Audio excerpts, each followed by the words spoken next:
This George Clooney, I'm telling you, people. This kid's going places. If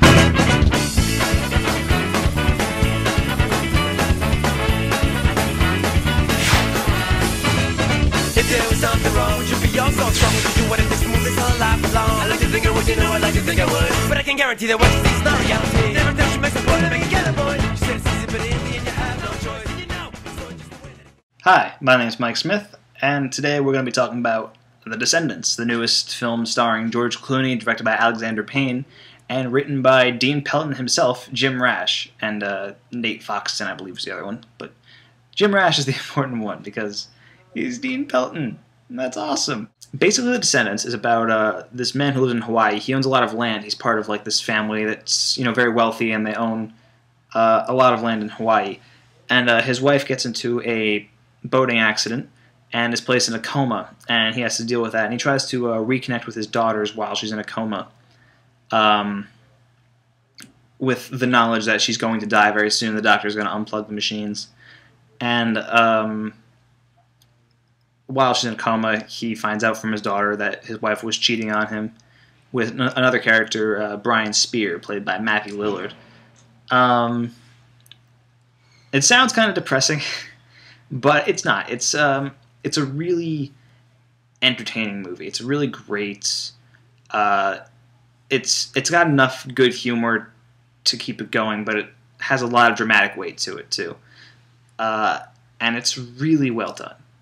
It's one of my favorites of the year right now. It's fantastic. I love this movie. I'm not totally familiar with most of Alexander Payne's work. Actually, really any of it. I saw Election when I was like 9. And I didn't get it because I was 9.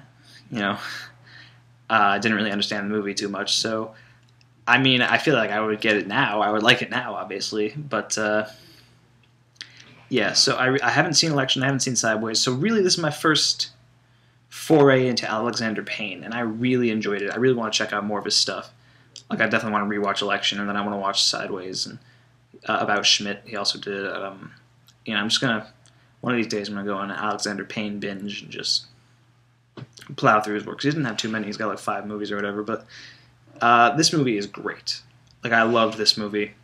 First off, the movie's greatest strength is, in my opinion, the screenplay. Which, again, is written by Jim Rash and Nate Faxon, I think is his name. I really should have looked it up. I'm pretty sure his name is Nate Faxon. If it's not, I apologize to Nate Faxon, who I'm sure is watching my video right now and saying, that's not my name, but whatever. Anyway, and Alexander Payne also wrote the script too, but it's a really great script, and I really hope it gets nominated for an Oscar this year, just so I can see Jim Rash at the Oscars, because that'd be cool. Maybe I'll bring the cast community along with him or something. I don't know, just, I can dream, right? So...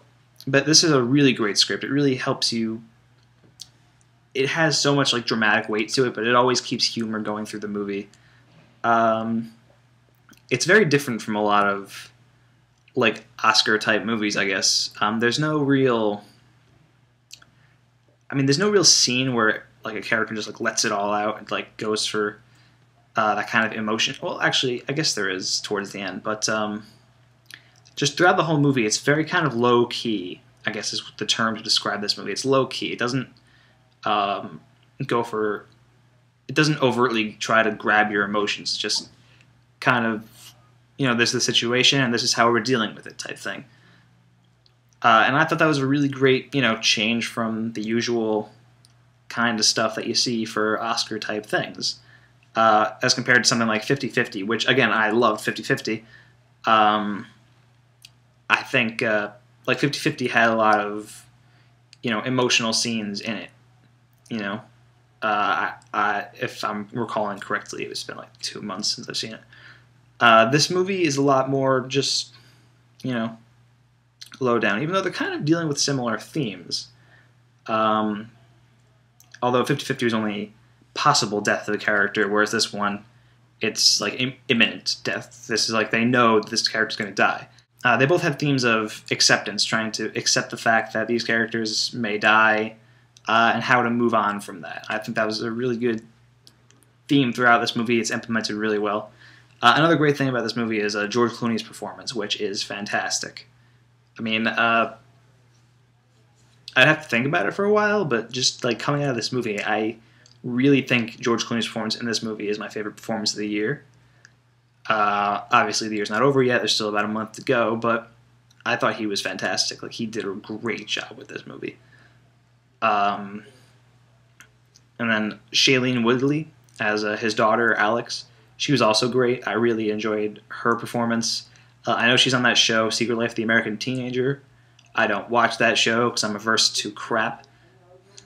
That's just me being facetious. I've never seen the show. I don't know how good it is or not. It just doesn't seem good to me from trailers or whatever. But she's really good in this movie. I hope she, gets more work after this. After Secret Life of American Teenager is over, because I think she's really good. I think she has potential to be like a really great actress. And then there was this other guy, Nick Krause, who played this character, Sid, who was hilarious. I loved him. He was really funny. I hope to see him in a lot more stuff because he was awesome. Like, this is like his first. Like, I IMDb'd him, and he doesn't have a lot of stuff. Like, this is like his biggest thing. I really hope this helps him break out and does more roles like this because he is great. I thought he was awesome. He's just really funny, and he was just great. And then there's the little girl, the kid, like the smaller child whose name I'm not remembering right now, whatever. But the child actress in the movie, she was pretty good too. She was decent. I mean, generally speaking, child actors kind of annoy me. Just because they're child actors. I mean, it's difficult to get good performances out of child actors, I think. And actually, I mean, this year there's been some really good child performances. So, maybe the tide is turning. But just in general, not a big fan of child actors. Like, for every good child actor performance, I can name like 10 bad ones. But, like, I mean, this year we've had Super 8 had a lot of really good kids in it, Elle Fanning especially. And then this girl in Descendants, she does well. Hugo, which I'll be talking about in my next review, also had a pretty decent child acting in it. I'm trying to think of a bad one. Kid from Cowboys and Aliens. Did not care for... Noah Ringer, right?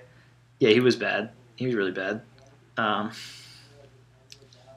So there's him.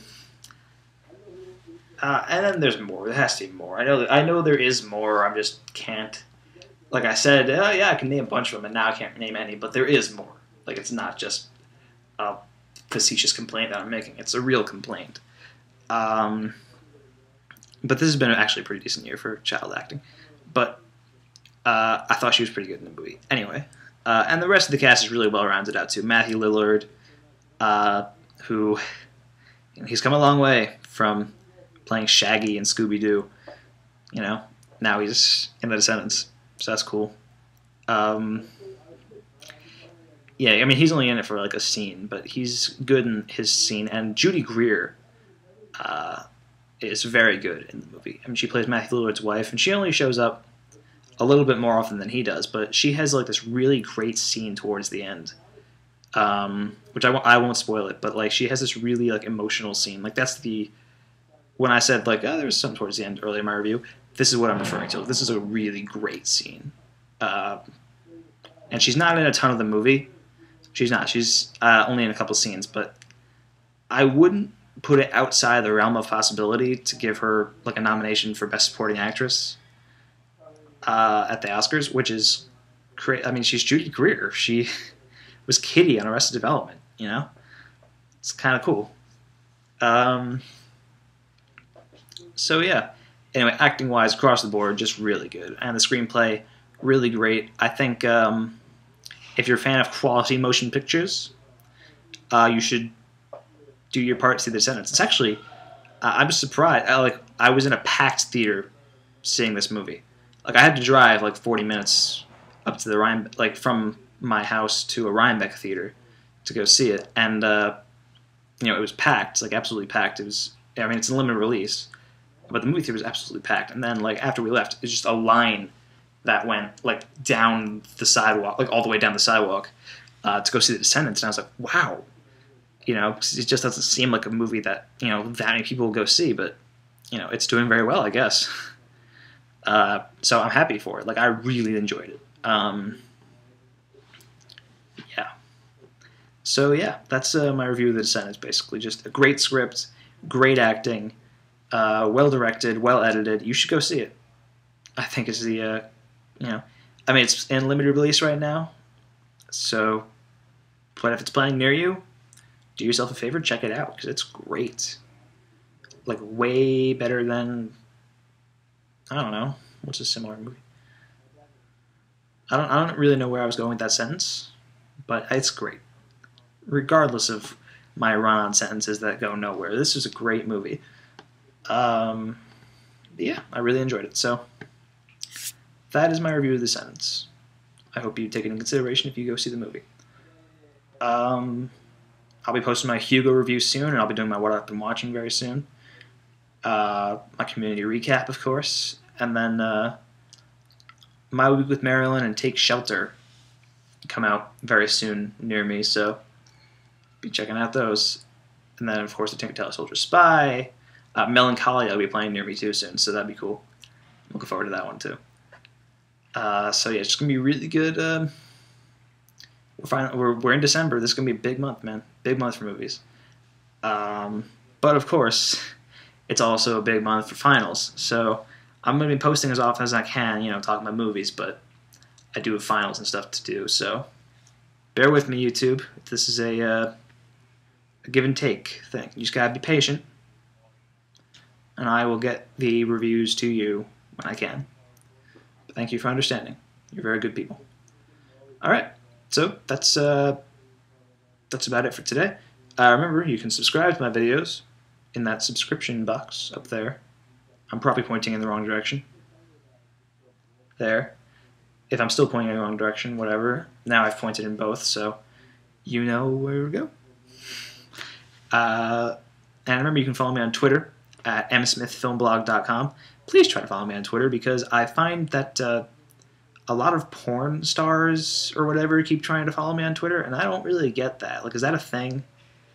Do new Twitter accounts just get like followers from porn sites? Because that's really odd.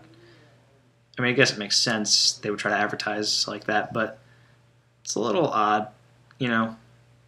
I don't want all my followers to be porn stars.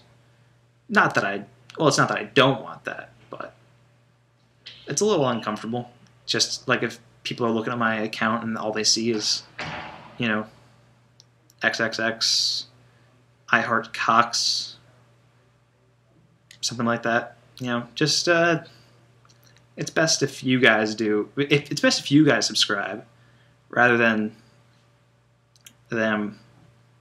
So please subscribe to my Twitter account, msmithfilmblog. Yep, that's about it for today. So I'll see you again at a later time, YouTube. I hope to see you. Bye!